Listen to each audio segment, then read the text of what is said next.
Ang science ay cool. At ngayon, malalaman natin kung bakit best friends ang energy at mass.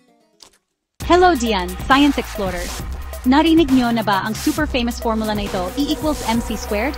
Yup, yan ang gawa ng isang henyo na nagngangalang Albert Einstein. Pero, ano ba talaga ang ibig sabihin nito? Huwag kayong mag-alala, gagawin nating super simple.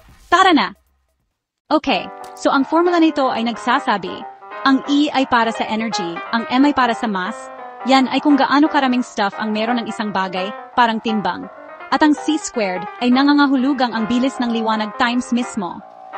Yan ay isang napakalaking numero, parang 300,000 kilometers per second. Tapos i-square mo pa, yan ay, well, super bilis. Okay, so ngayon, isipin nyo mayroon kayong maliit na cookie. Sabi ni Einstein, kahit itong maliit na cookie ay may maraming energy na nakatago sa loob nito. Kung kaya mong gawing purong energy ang mass ng cookie na yan, magiging parang, wow, isang higanteng pagsabog, sapat para bigyan ng kuryente ang isang syudad sa loob ng ilang araw. Kasi ang mass at energy ay parang dalawang magkaibang sides ng iisang coin. Pwede silang magpalitan. Ang mass ay nagiging energy, at ang energy ay pwedeng maging mass. At, alam nyo ba, ang ideyang ito ang dahilan kung bakit sumisikat ang araw-araw-araw.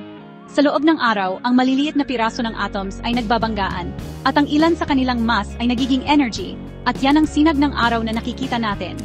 Ito rin ang paraan kung paano gumagana ang nuclear power, at kung bakit maingat na pinag-aaralan ng mga scientist ang atoms. Kaya, tandaan, ang E equals mc squared ay nangangahulugang konektado ang energy at mass. Kahit maliit na mass lang ay pwedeng maging napakalaking energy. At honestly, yan ang isa sa pinaka-cool na discovery sa buong science. Salamat sa panonood, Little Geniuses! Kung may natutunan kayong bago ngayon, i-hit nyo ang like button, at huwag kalimutang mag-subscribe para sa mas marami pang awesome science stories.